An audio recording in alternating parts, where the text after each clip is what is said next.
From San Diego.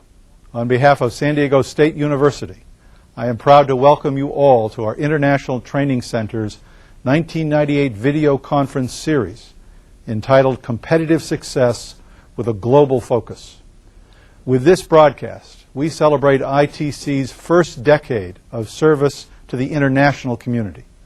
The topics included in this exciting new series will provide a unique opportunity for shared learning and for reflection on the complex issues of global development facing us all as we approach the millennium. Productivity can no longer be sustained or enhanced without applying a global vision to our daily work.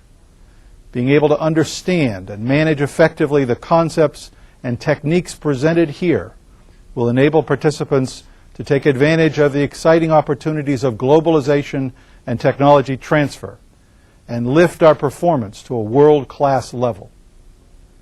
The institutional commitment of San Diego State University that I would like to reaffirm today is for collaboration and mutual enrichment in education, business, and government. In the industrial age, machine tools and manufacturing were the productive engines. In our new information age, collaboration will drive more and more creativity, services, markets, wealth, and quality of life. If we are to conquer the frontier of knowledge, we must do it together. ITC's 2-hour multilingual seminars are designed to clarify the large effort which we must all make locally to promote education and training on topics crucial for our global competitiveness. I want to acknowledge the hard work, dedication, and enthusiasm of more than 300 site coordinators who are responsible for this follow-up effort throughout the Americas and soon in other continents. It is my pleasure to announce that during 1998, ITC will be selecting many of you as certified distance learning coordinators in recognition of your competence in this exciting new field crucial to the modernization of all our organizations. This year's ITC's Global Virtual Network is proud to welcome new partners from the United States, Mexico, Costa Rica, Peru, Brazil, Paraguay, and Switzerland. We now total about 100 partners, with 300 receive sites, making us the largest consortium of its kind in the world.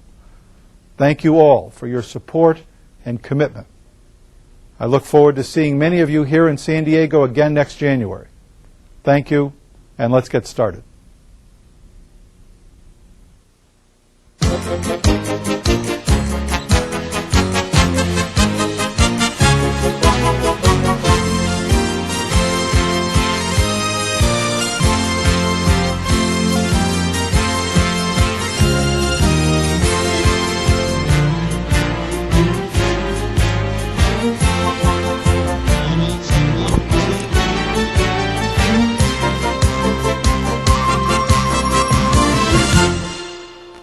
Welcome from the studios of KPBS TV at San Diego State University. The International Training Center today brings us all together in this teleconference, joining Mexico, the Dominican Republic, Costa Rica, Panama, Colombia, Ecuador, Venezuela, Peru, Bolivia, Paraguay, Brazil, Argentina, the United States of America, and the United Nations Commission on Trade and Development in Geneva, Switzerland. We would like to thank Globecast Communications, Telecomunicaciones de Mexico, SatMex, and PanamSat for their satellite linkage services which make this all possible today. Welcome to our program on Strategies for Global Markets, a framework for future competitive success. This is the first video conference of the series Competitive Success with a Global Focus. My name is Richard Page. I will be your moderator for today's program. I am a private attorney with the San Diego law firm of Page & Bush, LLP, practicing in the areas of business and international law. Today's program is composed of 2 presentation modules and 2 question and answer sessions. We look forward to your live participation. Competitive success in our new globalized reality of increased regional interdependence and diversity is today the key to the survival of our countries our communities, and our organizations. Global dynamics in recent decades have changed the geopolitical, economic, and technological map of the world. For example, there are more countries in the world today than there have ever been before. At the outbreak of the First World War, only 62 independent countries existed. Today, there are 193, and most of them small like Iceland with a population of less than 270,000.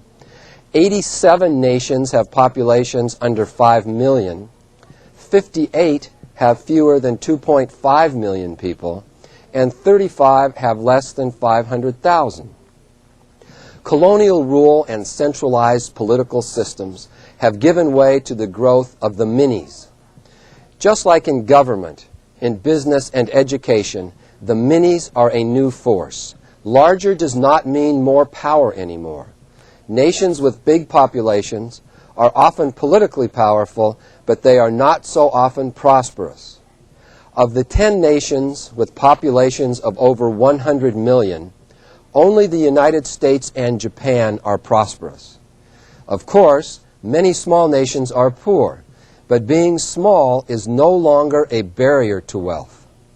In terms of purchasing power, Luxembourg, with a population of 400,000, has the world's highest gross domestic product per capita.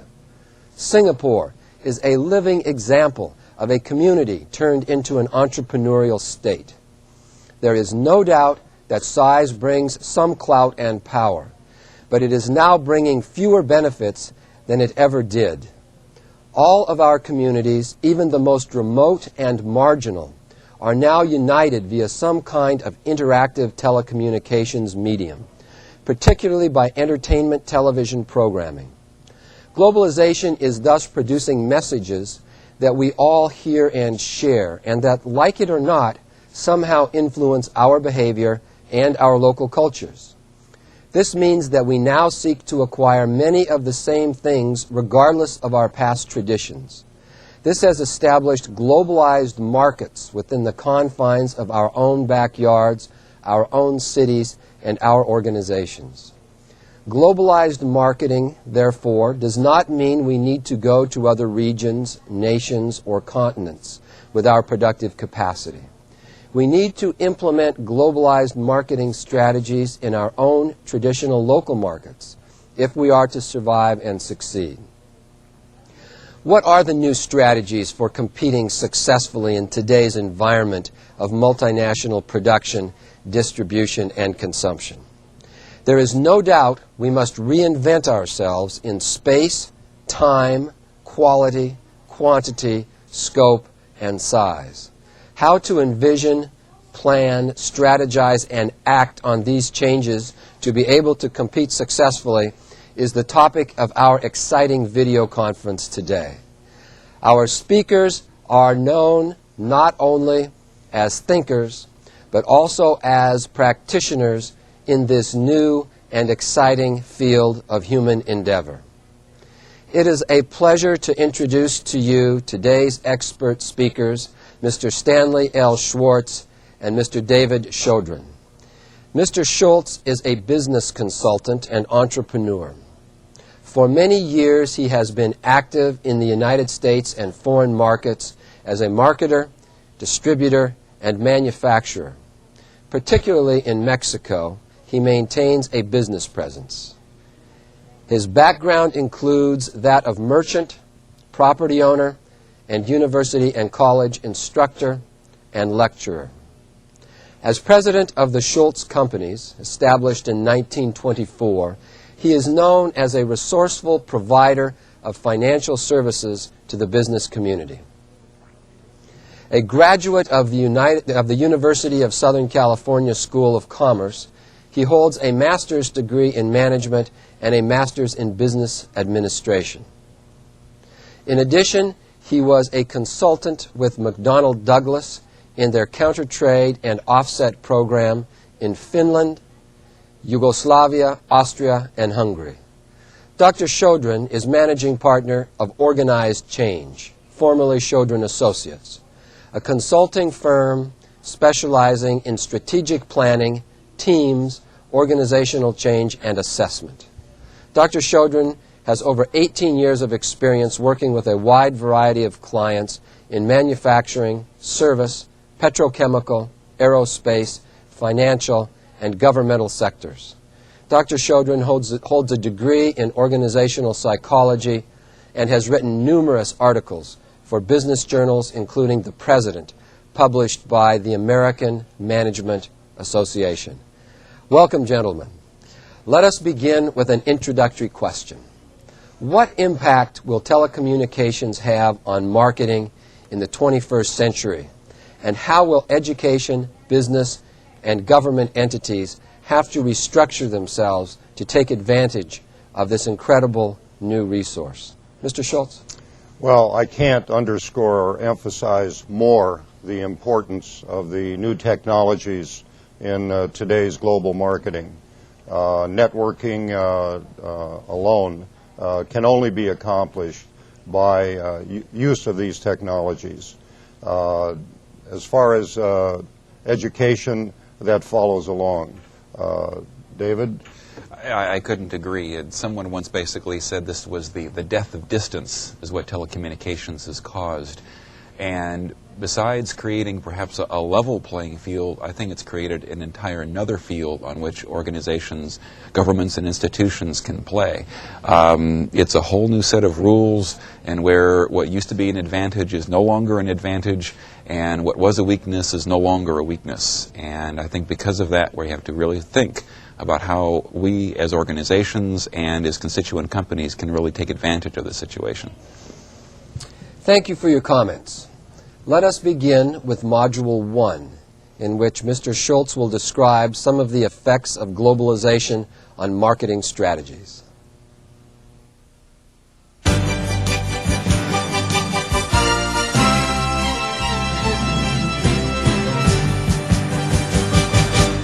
Good day. I am pleased to have the opportunity to speak to you once more. Our topic, Strategies for Global Markets, a framework for future competitive success, is extremely important as we face the millennium. I've been asked to address the marketing aspects of this subject. First, I feel we must define competitiveness in the concept that we are discussing. A manufacturer, weary and battered by the cut and thrust of a ferociously competitive industry, might mistakenly think that his or her new international division will provide a respite or relief. But things might be even tougher abroad. The competition in the new arena will be difficult to master because, for openers, the marketer does not even know who the competitors are. Your definition of competition may have to be totally revised when you go international. For example, fishery products may have to compete not only with other fishery products, but also with certain meats or vegetables that scarcely exist in the domestic market. A labor-saving device prized in your home market might run into terrific competition abroad, not from a similar device, but from the existence of cheap manual labor. Domestic market research usually identifies and evaluates competitors in the same or allied businesses because those are the only competitors who count. But market research in a foreign country that covers only entities resembling domestic competitors may be wildly off mark. International market research must do more than cover competitors in the conventional sense. It must provide information about all of the possible competitive pressures that might confront the company. Competitive conditions often require the international marketer to sell essentially the same product in different markets or to different customers. Gray markets thus emerge when authentic and legitimately manufactured trademarked items are traded by bypassing designated or even legal channels. For many firms, a licensing strategy is the optimal first step into the world. This method of meeting competition is a way to test foreign markets without a major commitment of capital or management time. The 1997 winners of the Malcolm Baldrige National Quality Award has honored 3M Dental Products Division and Selectron Corporation in the manufacturing division, and Merrill Lynch Credit Corporation and Xerox Business Services in the service category. U.S. President Bill Clinton, who announced the awards, has stated that these winners once again prove that companies can improve their competitiveness and their bottom line, even as they make their companies better places to work and their communities better places to live. Establishing a framework for future competitive success is essential if any organization's survival in today's more global arena. This is true whether an organization is involved in the business, educational, or other service sectors.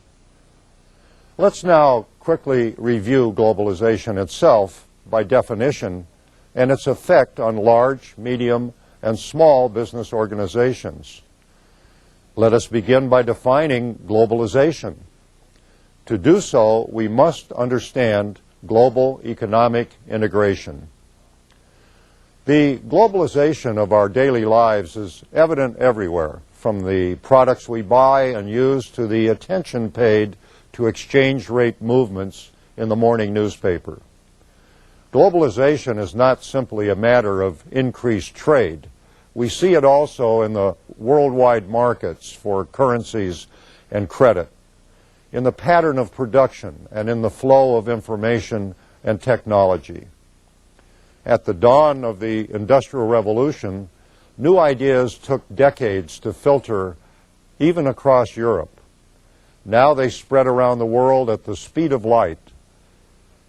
Today, we hear calls for protectionism and economic nationalism. History shows that it is wrong to heed those calls. Globalization and rapid economic advance are joined together. They are one. Global integration is the best way for all countries, rich and poor, large and small, to become wealthier together. I strongly believe that we must create a world in which people are free to buy what they want, live and work where they choose, and invest and produce where conditions seem most advantageous. There should be unlimited freedom for individuals to trade within and across national borders, widespread international division of labor, and worldwide economic interdependence. One concept should prevail, though. Where there is free trade, there must be fair trade. We cannot have a one-sided coin. Mahatma Gandhi believed that no culture can live if it attempts to be exclusive. Let's now talk about a little history. Great Britain reigned supreme in the 19th century. Once Napoleon was defeated, the Pax Britannica made the world safe for British trade and commerce until the First World War began in 1914. A businessman, virtually all traders were male in those days, could make a good living without going outside the boundaries of the British Empire. The 20th century is often called the American century. The United States of America turned the tide in 2 world wars and emerged from the Cold War as the last superpower. By mid-century, any businessman who restricted his trade to the British Empire found himself without an empire to trade with. Now the millennium approaches. What will the 21st century bring? Will this be the Pacific century?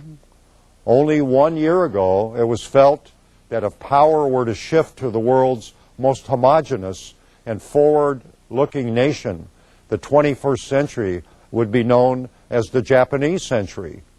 Now, trouble clouds over Japan and its financial problems cause us to take a second look at this concept. Perhaps it will go to the world's most populous nation and give birth to the Chinese century. No one can say with certainty, however, one can predict that globalization offers organizations their best chance to participate in the economy of the 21st century. None of us wants to be like that British businessman who suddenly found himself without an empire to trade with. Successful leaders of the 21st century will compete on a global scale. Now, let's explore marketing strategies as we approach the end of the 20th century and the beginning of the millennium. In these times of rapid change, the marketing function lies at the crossroads of customers, products, competitors, and technologies. A change in any one of these has an immediate impact on marketing, thus affecting the profitability and survival of a firm. The global imperative is upon us, no longer merely an inspiring exhortation. Thinking and acting globally is the key principle for business success. Both the willing and the unwilling are becoming participants in global business affairs. No matter how large or small your business, ready or not, here comes the world. The basic principles of good marketing apply anywhere in the world. However, in globalized marketing, these principles undergo changes. How well marketers handle those changes can spell victory or defeat in the global arena. Let's now address what I call the target audience. Planning any promotional marketing campaign begins with a target audience. Global marketers face multiple audiences. They have to look beyond customers. It is necessary to communicate the message to any or all of the following publics: suppliers, intermediaries, government, the local community, bankers and creditors, media organizations, and, of course, shareholders. Take, for example, the public relations tools that fall under the heading of special events. Exxon Corporation sponsored an exhibition of Colombian art in the United States. The acclaim garnered by the show caused the Colombian government to award Exxon its highest decoration. This helped Exxon to secure its market position as well as to create a favorable public image throughout South America. Some campaigns are targeted at multiple audiences. For example, British Airways' Manhattan Landing campaign, in which Manhattan Island, New York, takes to the air and lands in London, was directed not only at international business travelers, but also at employees, the travel industry, and potential stockholders. The campaign coincided with the privatization of the airline. If a campaign can be targeted at multiple audiences, its cost effectiveness, of course, grows. Therefore, many marketers use research to seek audience similarities. Checks must be made for commonalities in variables such as economic expectations, demographics, income, and education. The search for commonality, though, often runs into snags. Tang, marketed in the United States as an orange juice substitute, was repositioned in France as a refreshment drink because the French rarely drink orange juice at breakfast. In the Philippines, Tang could be marketed as a premium drink whereas in Brazil it was a low-priced item. Audience similarity is more readily found in business markets than in consumer markets. In either case, it is well worth pursuing. However, marketers must guard against the tendency to find commonalities where they don't really exist, and to stick too long with an approach based on market similarity when it is not working. Nothing is more vital to the planning of globalized promotional campaigns than the establishment of clearly defined, measurable objectives. These objectives can be divided into overall global and regional objectives as well as local objectives. Compaq, the computer company, for example, set as its worldwide objective to consistently rank number 2 for business PCs. For this to happen, Compaq's international sales would have to represent 50% of total sales. Such objectives offer the general guidelines and control needed for broad-based campaigns. The objectives set at the local level are more specific. They establish measurable targets for individual markets. These objectives may be product or service related to the corporation itself. Typical goals are to increase awareness, enhance image, or improve share in a particular market. Whatever the objectives, they should be measurable. Typically, local objectives grow out of interaction of headquarters and country organizations. Basic guidelines are initiated at headquarters. Local organizations set the country-specific goals. These goals are subject to headquarters approval to ensure consistency.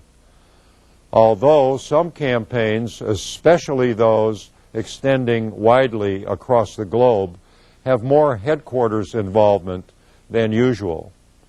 Local input is always vital, especially for good implementation. Let's briefly explore budgeting for globalized promotion. The promotional budget links established objectives with media, message and control decisions. Ideally, the budget would be set as a pure response to the objectives.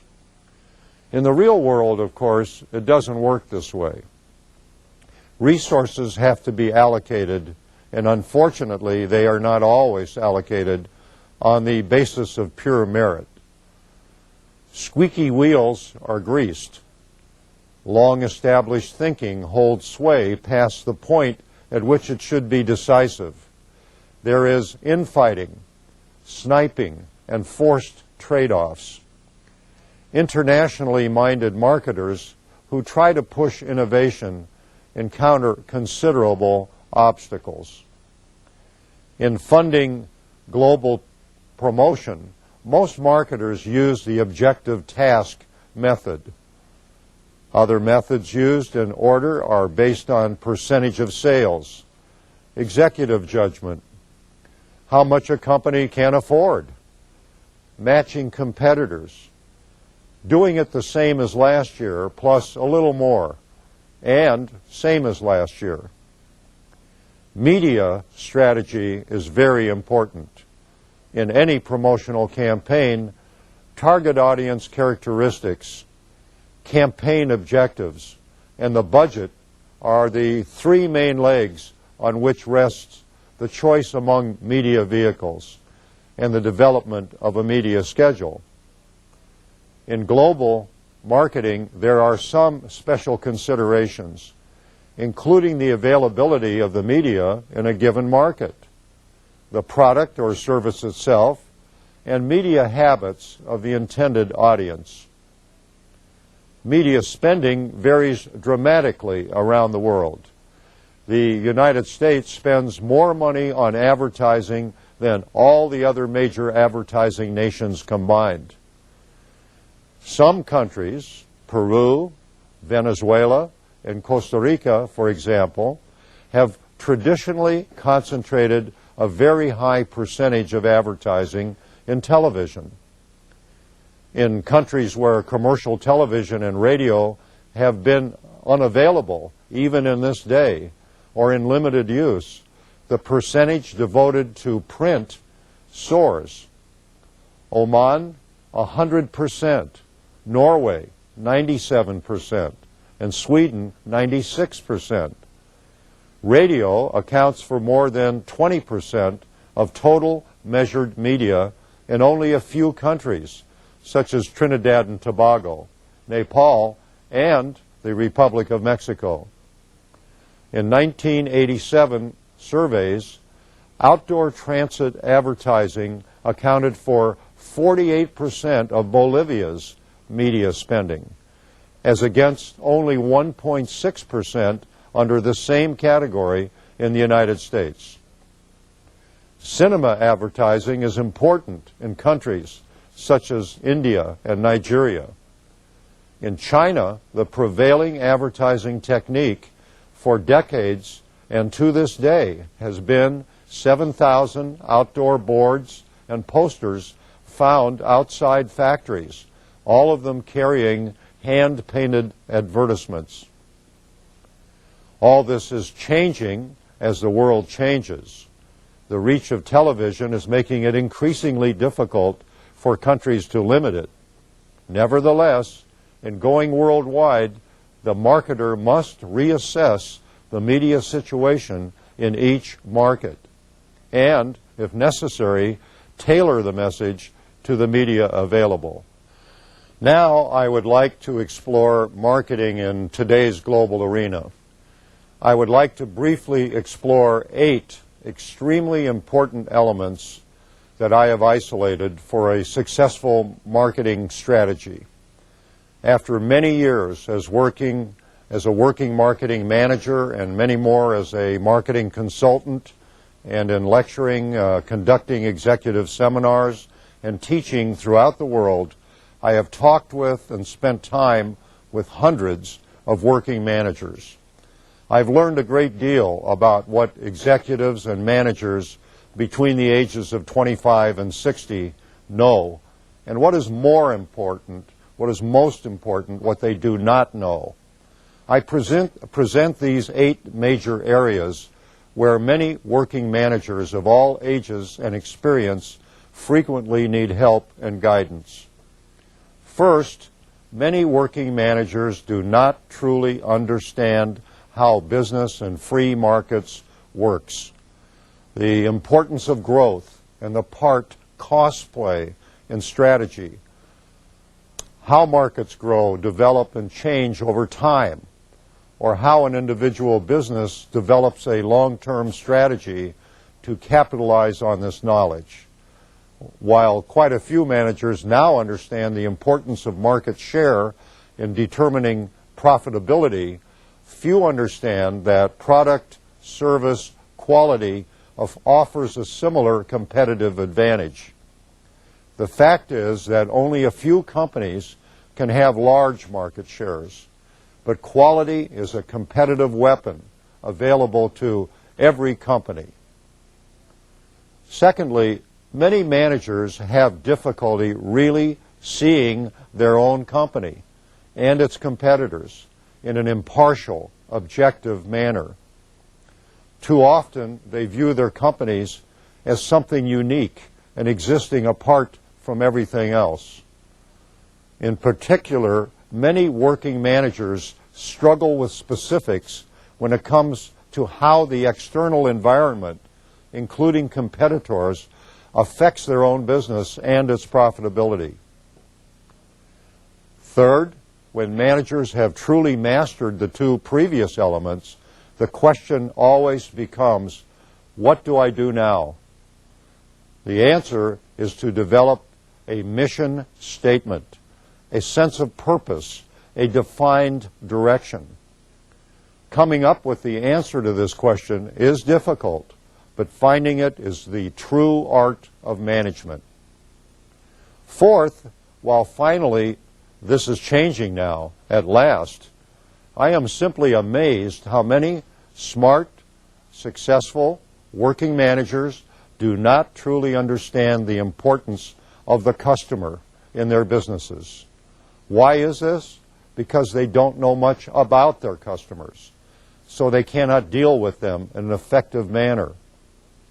The primary method of learning about them is marketing research. Fifth, the sales force, advertising, and sales promotion elements comprise the largest part of any company's marketing budget. How to manage these specific activities is not well understood by many managers, and therefore much of the marketing budget is wasted. In addition, there are many rapidly changing factors in the way all three marketing activities are performed. Sixth, you must understand that all competition is now global. No topic seems to strike terror in the hearts of many managers more than international business. The unknowns just seem to be overwhelming, but the effects of international business are inescapable for every manager of every business of every size. Seventh is the revolution. There's no other way to describe it. There is an absolute revolution going on in the way we make things, store things, ship things, and sell things and services. Some managers have glimpsed a part of the revolution, but very few really grasp its overall significance. Of particular importance is electronic communication. The Internet, for example, that permits the smallest company today to compete on absolutely even terms with the largest company. Lastly, number 8, avoid what I choose to call paralysis by analysis. Develop your own strategic marketing planning system. All of the data and analysis and thinking and questioning you do must come to some kind of closure, and decisions need to be made. Those decisions are the real strategy and plan, but they must be communicated to other people who are going to be responsible for their execution. Don't be like the man who winks at a girl in the dark. He knows what he's doing, but she doesn't. Communicate. Finally, in summary, there are 5 very fundamental factors